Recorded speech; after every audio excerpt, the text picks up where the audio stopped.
मुंबई उपनगरातील अंधेरी आणि अंधेरीतील मरोळचा परिसर, त्याला अंधेरी पूर्वच्या ह्या भागाला साधारणपणे 2000 वर्षांचा इतिहास लाभला आहे. आता ही गोष्ट मी जे सांगतोय कदाचित तुम्हाला कोणा त्याच्यावर विश्वास वाटणार नाही किंवा भरोसा वाटणार नाही, पण ह्या परिसराला साधारण 2000 वर्षांचा इतिहास लाभला आहे.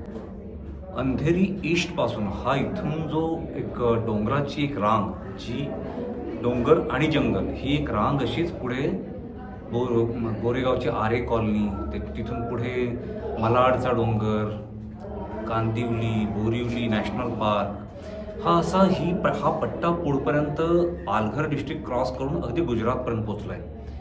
आणि हा जो जंगलाचा भाग होता अंधेरीपासून ते अगदी विरारपर्यंत, हा जो पट्टा होता हा बौद्ध संस्कृतीचं खूप मोठं केंद्र होतं साधारण 2000 वर्षांपूर्वी.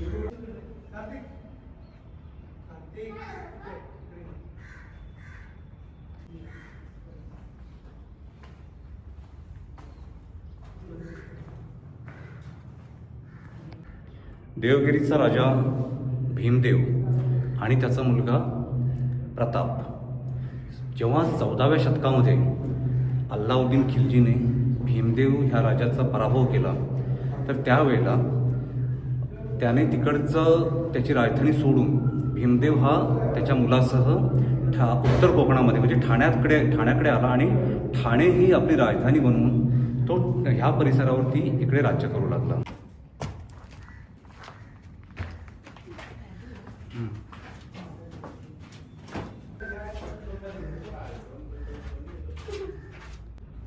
नंतरच्या काळामध्ये भीमदेव राजाने ठाणेवरून आपली राजधानी ही शिफ्ट करून ही अंधेरीच्या मरोळ भागामध्ये आणली आणि हा मरोळ भागावरती त्याचं राज्य चालू झालं आणि इकडे त्याने आपली राजधानी बनवली. आणि ह्या भागाला त्याने नाव दिलं त्याच्या मुलाच्या नावावरून, प्रतापपूर. सो आजचं मरोळ हे त्यावेळेला प्रतापपूर ह्या नावाने प्रसिद्ध होतं आणि ही भीमदेव राजाची राजधानी होती.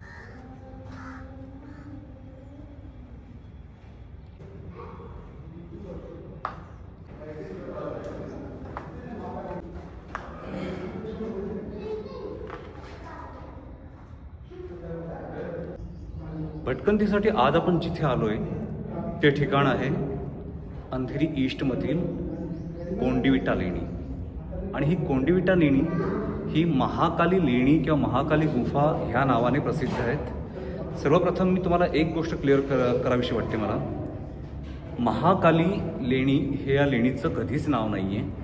या लेणींचं नाव हे कोंडिविटा लेणी म्हणूनच आहे. आणि ही अंधेरी ईस्टमध्ये मरोळच्या ह्या परिसरामध्ये असून ही लेणी एका टेकडीवरती आहेत आणि ह्या टेकडीच्या खालच्या भागामध्ये महाकालीचं एक मंदिर आहे. सो ह्या मंदिराच्या नावावरून ह्या लेणीला लोकांनी महाकाली केव्ज असं बोलण्यास सुरुवात केली. आणि पुरातत्व विभागानेही ऐतिहासिक दस्तावेज म्हणा किंवा पुरातत्वीय संदर्भ म्हणा याचा काहीच न विचार करता इकडे महाकाली केव्ज असंच बोट ठोकून दिलं.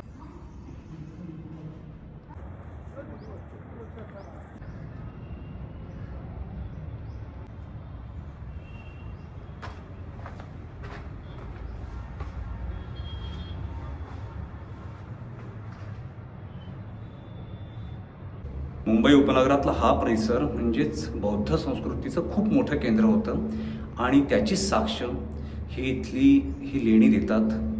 अगदी ह्या परिसरात आपण फिरलं तर ही इथे महाकाली लेणी, तिथून पुढे थोडंसं 1-1.5 किलोमीटरवरती पुढे गेलं तर तिथे प्रतापनगर म्हणजे जोगेश्वरीची लेणी येतात. तिथून पुढे गेलं तर मालाडचा जो हायवेकडचा जो भाग आहे ह्या भागामध्ये असलेली पडणची लेणी. तिथून पुढे गेलं तर आपल्याला मागाठाणे आणि पुढे कान्हेरी लेणी लागतात. कान्हेरी लेणी हे तर इकडची सर्वात मोठं केंद्र होतं. ह्या कोंडिविटा लेणीची निर्मिती ही साधारणपणे 1ल्या शतकापासून ते पुढे 5व्या शतकापर्यंत होत राहिली.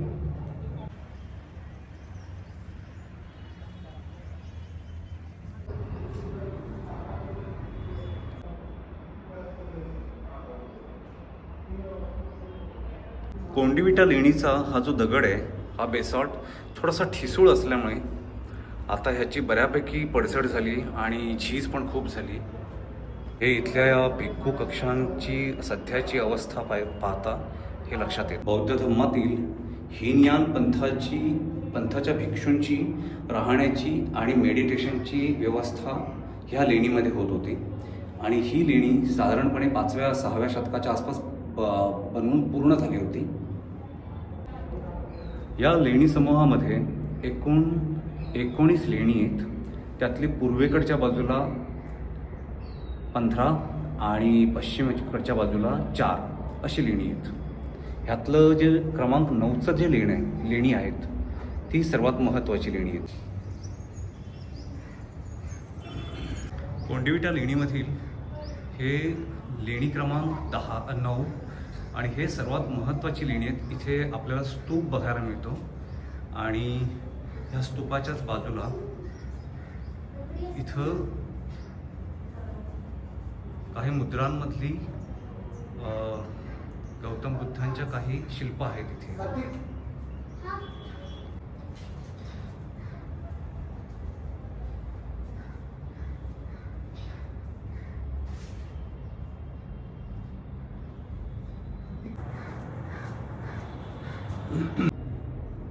लोकांच्या अज्ञानामुळे इथं आपल्याला ह्या स्तूपावरती काही लोकांनी कॉइन्स चिकटवलेले दिसून येतात. त्याचं कारण हे आहे की लोक ह्या स्तूपांना शिवलिंग समजत आहेत आणि त्यामुळे इथे फुलं म्हणजे कॉइन्स चिपकवणं किंवा पूर्वी इथं ह्याचे प्रकार पण होत होते की तेल वाहणं वगैरे हे प्रकारसुद्धा होत होते. हल्लीच्या काळामध्ये थोडी जनजागृती झाल्यामुळे आता ते प्रकार बंद करण्यात आलेत.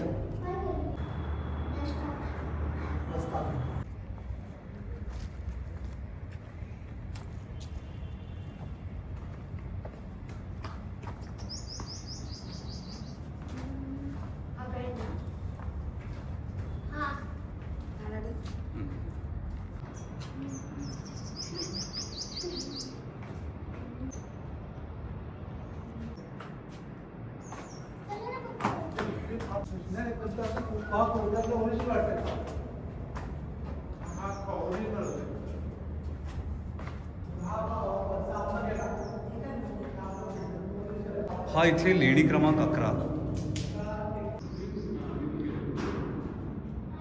ह्या इथे भिक्खूंच्या राहण्याच्या जागा आहेत.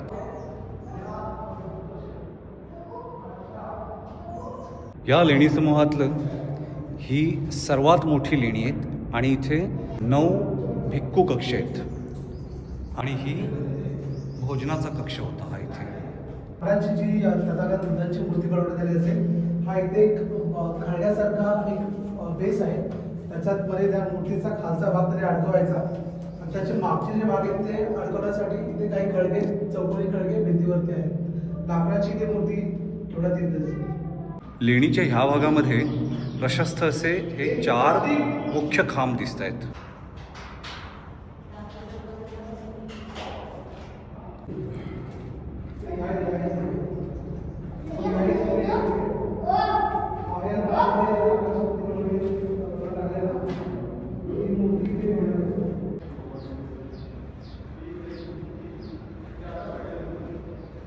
मुंबई उपनगर आणि परिसर ह्या भागामध्ये जेवढी पण ही बौद्ध लेणी आहेत, या बौद्ध लेणींवरती लवकरच एक माझं पुस्तक येईल आणि ह्या कोंडिविटे लेणीबद्दलची सुद्धा एक डिटेल माहिती जी आहे, संशोधनात्मक डिटेल माहिती, ती मी त्या पुस्तकामध्ये मांडेनच. त्यामुळे ब्लॉगमध्ये मी एकदम डिटेलमध्ये माहिती सांगत नाही आहे.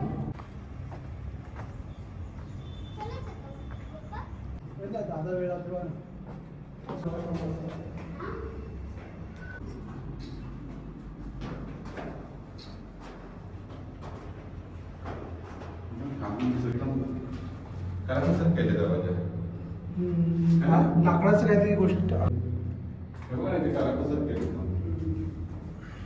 नंतर कसं बाकीच्या मूर्त्यांना पण ते सुधायचे ना, कुटी आणि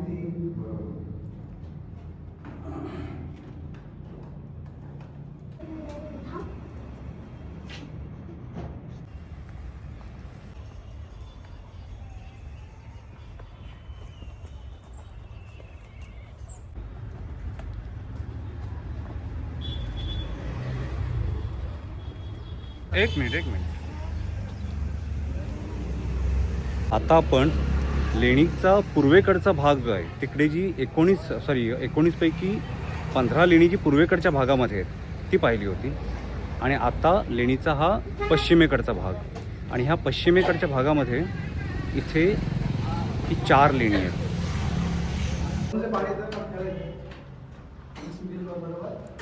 इकडचा दगड अतिशय ठिसूळ असल्यामुळे ही लेणी आतून पूर्णतः ढासळली आहेत. लेणीच्या उजवीकडे असलेलं हे पाण्याचं टाकं.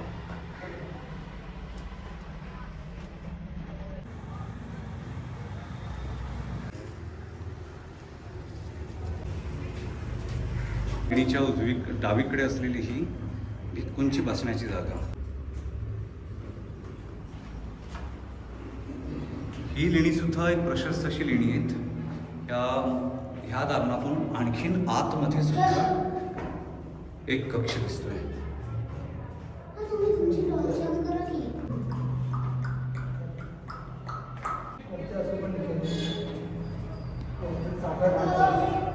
लेणीच्या या बाहेरच्या भागामध्ये दगडामध्ये इथे असा हा स्तूप कोरलेला दिसतोय.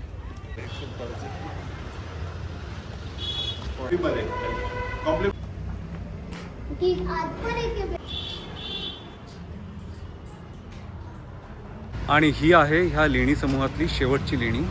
आणि ही लेणी आता झाल्यानंतर कोंडिविटा लेणीची ही आमची भटकंती आता इथं पूर्ण होते. आणि जेवढी पण मी माहिती दिली आता ह्या ब्लॉगमध्ये त्यापेक्षा विस्तृत माहिती तुम्हाला ह्या लेणींवरचं जे माझं पुस्तक येईल त्या पुस्तकामध्ये विस्तृत माहिती येईलच. आणि त्या पुस्तकाचं नाव असेल मुंबई परिसरातील बौद्ध लेणी.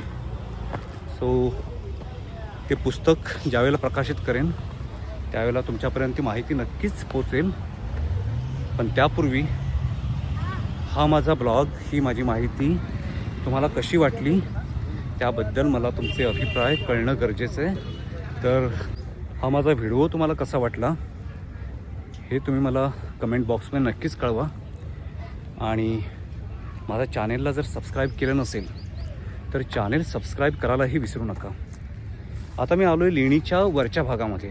लेणीच्या वरच्या भागामध्ये ज्या खाली काही लेण्यांमध्ये जे लाकडी बुद्धांच्या लाकडी मूर्त्या ज्या असायच्या त्या वर्षातून एकदा काढल्या जायच्या आणि त्या इकडे आणल्या जायच्या. आता ती नेमकी जागा कुठे ती आम्ही इथे शोधण्याचा प्रयत्न करतो आहे. हे इथे कदाचित एक पाण्याचं टाकं होतं, चौकोन दिसतो इथे. ज्या लाकडी मूर्ती असत त्या मूर्ती इथे ज्या वरती आणल्या जायच्या वर्षातून एकदा तर त्या ठेवण्याची कदाचित ही जागा असू शकते. कारण इथं तसं चौकोन तिथं असा दिसतोय की जिथे त्या मूर्तीचा खालचा भाग हा अडकवला जाईल असं चौकोन इथे दिसतोय. त्यामुळे कदाचित ही जागा असू शकते पण नक्की असं सांगता येणार नाही त्याबद्दल.